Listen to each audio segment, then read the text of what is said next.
Good morning. We are off to the office and then we have Bible study tonight. Don't know how much video is going to happen because it's sort of a just normal day. But here we go.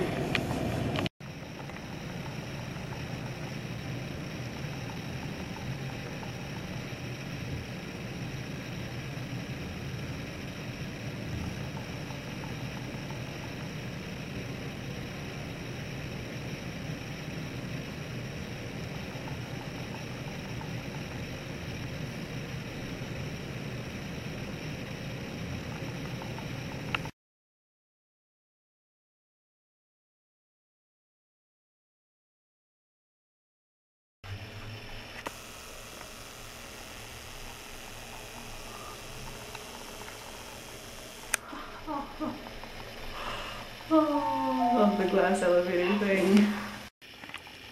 Oh, happy Valentine's Day. Facebook just told me that it was Valentine's Day, so how sad is that? So, just finished my morning prayer and scheduling meeting with the pastor, and helped him move some stuff over to the fellowship hall because people keep donating things. People are incredibly generous. Yeah, gonna go edit some video and then head down to the coffee shop to write some stuff up for Saturday. Cool. Okay, so we've got our laptop and we are off to lunch and then to the coffee shop to type up the stuff for Saturday because I'm going to be helping the ladies group start being a ladies group.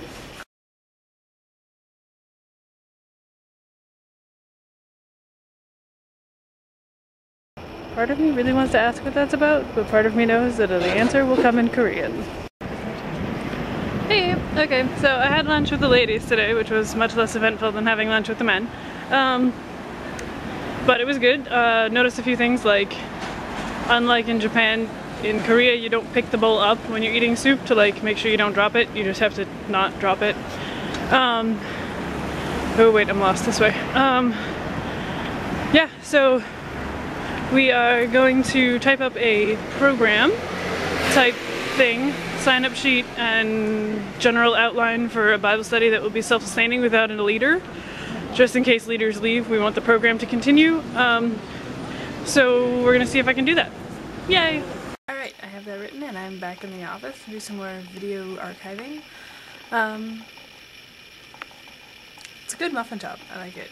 It's a coffee shop. It's not really a muffin shop. Actually, the muffins are really, really dry there. I wouldn't eat them. But the chai is really good, and you can get internet most of the time. So it's cool. Friendly people. They speak enough English for me to order chai. So I edited videos for a while and then got ridiculously and overwhelmingly tired, and so I'm going back to the dorm or the apartment to sleep for a little while and then get dinner and go to Bible study. It's getting longer. I wonder what it is.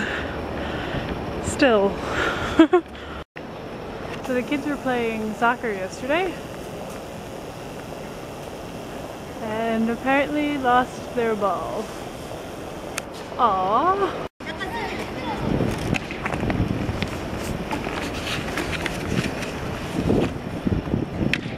They're adding fabric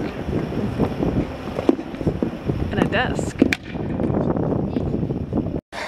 So there's an overabundance of coffee shops with cool sandwiches. So I had to go back to the apartment because I forgot my watch and my hair was driving me nuts. They're putting more fabric on it. This is very interesting. So Bible study is done and I have a new friend, Songhi, I believe her name is, and she's going to take me to an exclusive little like designer network party thing at her friend's house. So that'll be exciting and I'm going to have tea with her tomorrow, so that'll be good. And yay! I also learned that there are 5 like traditional Korean blessings. One being that the problems with recording on elevators and the door opens and there's all these people that want to come in. So the blessings are good health, long life, lots of sons, good teeth, and a good death. Who knew teeth were so important? But apparently they are. And you're also supposed to stand in the right line, which is kind of like doing what's socially acceptable, which is interesting to know. So these are my notes from today's Bible study, which are on the plate that I used for dessert during fellowship time. because it's what I had. Today we were studying the Beatitudes, which is the whole like, blessed is the peacemaker, blessed is the meek, blessed is the poor of spirit, and those who hunger and thirst for righteousness. And then it lists all these blessings that you get for each of those things: inheriting the earth, being filled, being shown mercy, being called the sons of God. And it was interesting because like I've always seen this passage as very, very comforting, because I've always related to that person that was, you know, not always popular and not very wealthy, and so I could see myself as those people and be like, okay, wait, blessing is coming, it's okay. But this study was looking at it from a different perspective, and seeing it as not really able to be applied to our daily lives right now, because it is so contrary to the way the world views life. You know, like the world might say, you know, blessed is the one that complains the loudest because they get noticed. Or, you know, blessed is the one that can push because they'll find what they're looking for. So I hadn't looked at it that way before, so it was kind of interesting. And I think in some ways they took it a step too far, because they were saying, okay, so blessed are these people that mourn and that are poor in spirit, so let's make our lives so that we're poor and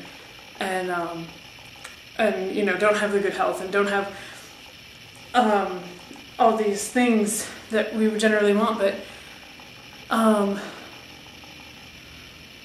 you know, I don't necessarily see that we have to make our lives that way. I think life is that way, and the blessing comes from what God gives us when we're faithful to Him in that. Which did come up in study after a while. But it was just a new way of looking at it, and it's always good to take something that you've like known your whole life and see something in a new way. Because I think sometimes we overlook things. Like I heard that we were talking about the Beatitudes and I was like, I've studied those already. But I think I need to be patient and realize that there is still new things to learn from passages that I've read my whole life, being that it is a living word and God does that. So it was a good study. Yeah, give me a sec. So one of the things that got mentioned was that the Beatitudes aren't really politically correct, and that you have to sort of fight the current of the current way of being to follow them. You have to stand in the wrong line, if you will. And one of the guys gave a testimony about that, and about how he was in the subway that day, and there was a kid that had one leg on top of another knee, so that he was a lot wider than he needed to be, or longer than he needed to be, and it was clogging up the walkway. And the guy thought of like stepping on the guy's foot and like breaking his foot so that he would put his leg down, but he didn't do that. He was patient with the kid because he remembered how kind God had been, and he remembered that scripture about turning the other cheek, and how that's one of those ways that you are living into the Beatitudes, is when you're kind to other people like God was kind, and that you're patient when things aren't really going your way. And I think that's a lot in the Beatitudes, is just being patient and being willing to be uncomfortable, to follow in the footsteps of Christ. And I think one of the things that we can remember about God that'll help us with that and help us be one of those blessed people is to remember how kind God is, and how He doesn't look at what other people do right now and say, well, if that's how they are right now, that's how I'm going to treat them. He doesn't react as quickly, I think. And a lot of times here in Korea, they don't react really quickly. They give it a lot of time before they come back at someone, so that it's not just a reaction and anger, but an actual act of kindness to show them where they've been wrong.